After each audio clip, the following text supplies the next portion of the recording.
안녕하세요. 펀드매직입니다. 국제 금 가격이 최고치를 경신하면서 그리고 달러가 너무 많이 풀려 있는 이런 세상에서 앞으로 또 금리도 떨어진다고 하죠. 금리 하락은 이제 달러의 약세를 의미하기도 하고요. 이렇기 때문에 이게 금에 투자하는 게 좋은 거 아니냐. 그래서 비트코인 현물 ETF가 각광을 받듯이 이런 금 관련 ETF 상품 또는 금광 주식에 투자할 때인지를 한번 점검해 보고자 합니다. 1년에 13%금 ETF에 300억 뭉칫돈 몰린다라는 기사가 떴는데 사실 이런 기사 나오면 끝물이기는 해요.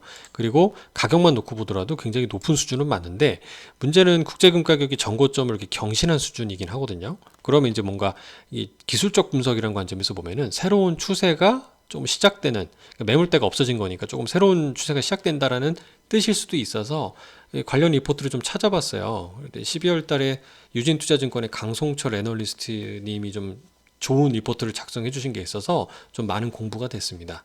주로 이제 빨간색 동그라미 친 부분을 기점으로 해서 실질금리, 이제 물가를 고려한 금리가 이게 아래로 가면 떨어진다는 얘기죠. 그러니까 떨어질 때 회색인 금 가격은 이렇게 급등 하는 모습을 좀 볼 수 있어요. 그래서 일반적으로는 금 가격과 금리가 서로 반대로 움직이더라. 그래서 금은 금리가 내려가는 구간에서 상승하니까 올해 어쨌든 미국의 금리 방향이 뭐 급격하지 않더라도 하락한다라고 보면은 이제 금의 가격이 우호적이지 않을까. 다만 지난 2023년은 이례적으로 이 회색 이 가격이 보면 이게 금 ETF 가격인데요.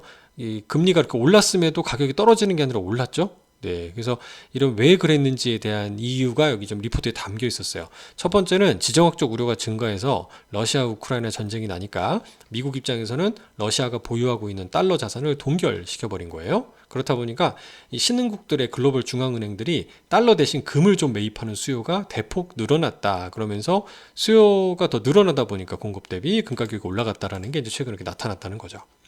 중앙은행이 금매입을 늘렸다는 거.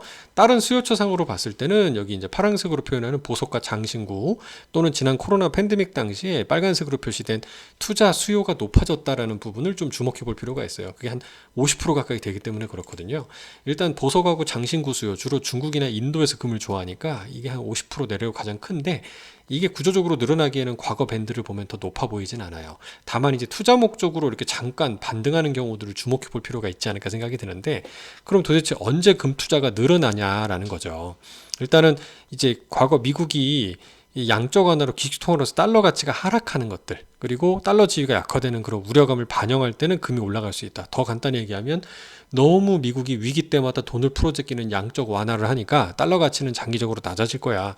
달러를 대체할 수 있는 어떤 그 안전한 자산의 이 기준이 필요할 거다라고 했을 때 이런 금이나 뭐 비트코인 같은 게 가치가 높아지지 않을까라고 주목해 볼 만합니다.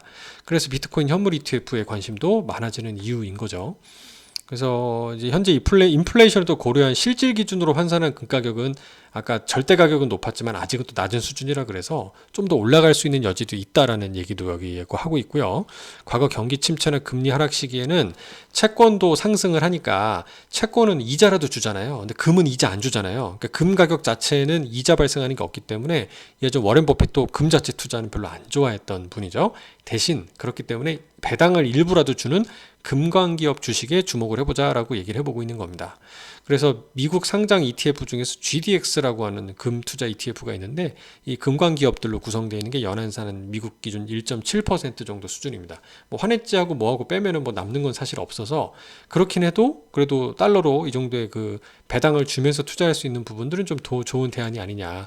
그리고 과거 우리가 금리가 떨어진다고는 하지만 물가가 큰 폭으로 떨어지지 않고 지금 당분간 높은 수준을 유지하는 말 그대로 인플레이션이 다시 찾아오는 경우에는 오히려 그때는 이제 금 가격이 높아졌던 경향이 있습니다. 과거 고점기로. 그러니까 이런 걸 감안해 보더라도 금은 일정 부분 투자해 볼 만한 가치가 있고 또 산업용으로서의 가치도 여전히 뭐 일정 비율은 차지하고 있기 때문에 이제 그런 관점에서 금광 주식에 대한 투자도 괜찮은 거 아니냐. 그러면 실제 펀드로는 어떤 펀드가 있냐라고 보면은 이 빨강색이 한투의 에이스 ETF에서 투자하는 금 현물 ETF고요.